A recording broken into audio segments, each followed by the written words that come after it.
Danas pričamo o samopouzdanju.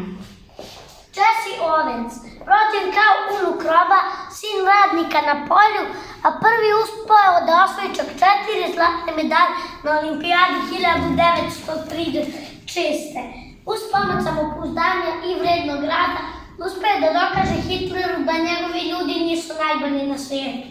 Diego Maradona je podelio titulu najboljeg igrača 20. veka zajedno sa brazilskim fudbalerom Peleom. Rođen je bio za velike poduhvate. Nikola Jokić je rođen je 19. februara 1995. Izabran je za najbolje košarkaša All-Star 2019, 20, 21 i 22. Najkorisniji igrač NBA lige 2021 i 22. godine.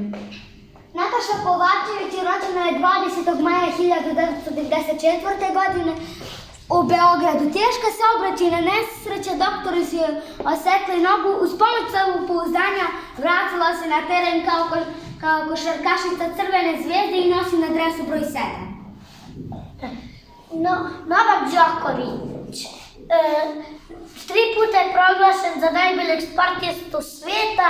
Svoje probleme sa ishranom je prevazišao verom u sebi i svoje sposobnosti, samodisciplinom i samopouzdanjem.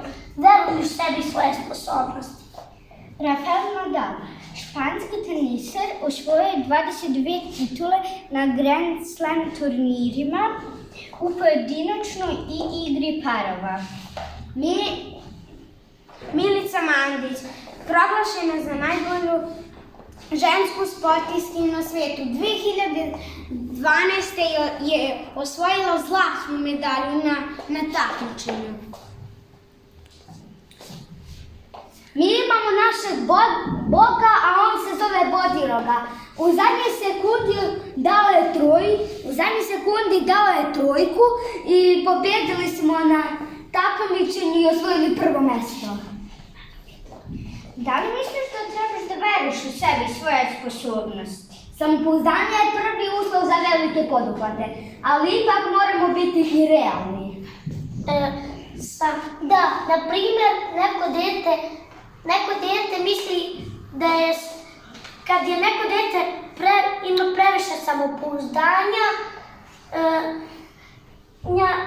a i previše malo za velike poduhvate, može nešto loše da se desi, na primjer, da ga udare kola ili da ne nabrajam dalje. Samopouzdanje je dobro, ali uobraženost nije, a to stalno mešamo. Jeste, ja imam jednu drugaricu koja misli da je najpametnija, ali nije. Treba realno odrediti sebe, jer ako precenimo sebe, može biti i štetno. Znači da zaključimo.